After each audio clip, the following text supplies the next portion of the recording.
కుంభం ఆదాయం 8, వ్యయం 14, రాజ్యపూజ్యం 7, అవమానం 5. ఇవి పట్టించుకున్న వాళ్ళు పట్టించుకోండి. సో కుంభరాశికి వచ్చినప్పుడు మీ లగ్నాధిపతి ధనస్థానానికి వచ్చి కూర్చున్నాడు. సో ఫ్యామిలీ నుంచి డిటాచ్మెంట్స్, మ్యాసివ్ ఇన్కమ్ వచ్చేస్తుందని అనుకోకండి. లగ్నాధిపతి ధనానికి వెళ్ళినప్పుడు ఆయన కాలపురుష చక్రవర్తి 1000 స్థానానికి వెళ్ళాడు. యూ షుడ్ ఆల్సో దాని మారక స్థానం కూడా అంటాం. సో ఈ పాయింట్ తీసుకొని, అలాగే లగ్నంలోకి రాహు వస్తుంటే ఓవర్ ఈగోలు పనిచేయవు. First over board, out of the board thinkings పనిచేయవు. ఇందాక నేను వీళ్ళకి ఏం చెప్పాను, వేరే వాళ్ళు అంటారని చెప్పాను మకర రాశిని, కానీ మీరు స్టాండర్డ్గా ఉండాలని. మీకేం చెప్తాను, మీరు వేరే వాళ్ళని అనొద్దని చెప్తున్నాను. ఫర్ ఎగ్జాంపుల్ శని ధనస్థానంలో ఉన్నాడు, ఏదో కలిసి వచ్చింది కదని వేరే వాళ్ళని కొన్ని గబుక్కుని మాట్లాడవద్దు. It will reflect on your marital life and కాలపురుష చక్రవర్తి పంచమస్థానం. It will reflect on your children also.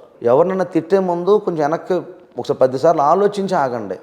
కంట్రోలబిలిటీలో ఉండడం మంచిది, ఎస్పెషల్లీ ఫర్ దిస్.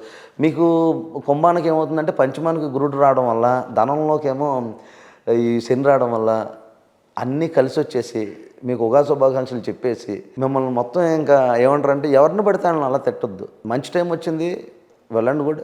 పిల్లలు మంచి ఎడ్యుకేషన్లోకి వస్తారు. You can feel proud of your children. లేదా పిల్లలు ఆల్రెడీ ఎదుగుంటే వాళ్ళ సక్సెస్ చూసి మురిసిపోయే ఆ సమయం కూడా ఇది అవుతుంది.